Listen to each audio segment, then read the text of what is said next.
हार नहीं माने, पुरुषार्थ पर विश्वास करें। एक बार दो राज्यों के बीच युद्ध की तैयारी चल रही थी। दोनों के शासक एक प्रसिद्ध संत के भक्त थे।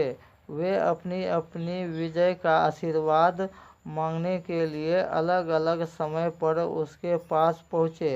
पहले शासक को आशीर्वाद देते हुए संत बोले, तुम्हारी विजय निश्चित है।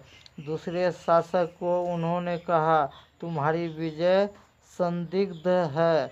दूसरा शासक संत की यह बात सुनकर चला आया, किंतु उसने हार नहीं मानी और अपने सेनापति से कहा, हमें अपनी मेहनत और पुरुषार्थ पर विश्वास करना चाहिए, इसलिए हमें जोर शोर से तैयारी करनी होगी।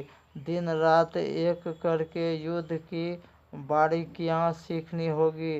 अपनी जान तक को झोंकने के लिए तैयार रहना होगा।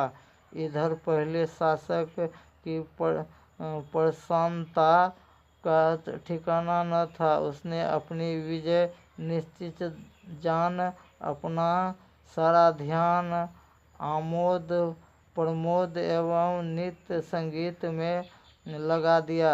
उसके सैनिक भी रंगरलियां मनाने में लग गया। निश्चित दिन युद्ध आरंभ हो गया। जिस शासक को विजय का आशीर्वाद था, उसे चिंता ही न थी। उसके सैनिकों ने भी युद्ध का अभ्यास नहीं किया था। दूसरी ओर जिस शासक की विजय संदिग्ध बताई गई थी, उन्होंने युद्ध में कई बारीकियों का प्रयोग किया और कुछ ही देर बाद पहले शासक की सेना को परास्त कर दिया। अपनी हार पर पहला शासक बौखला गया और संत के पास जाकर बोला, महाराज, आपकी वाणी में दम नहीं है, आप गलत भविष्यवाणी करते हैं। उसकी बात सुनकर संत मुस्कुराते हुए बोले, पुत्र, इतना बौखलाने की आवश्यकता नहीं है। तुम्हारी विजय निश्चित थी, किंतु उसके लिए मेहनत और पुरुषार्थ भी तो जरूरी था। भाग्य भी हमेशा कर्मरत और पुरुषार्थी मनुष्यों का ही साथ देता है, और उनके उसने दिया भी है।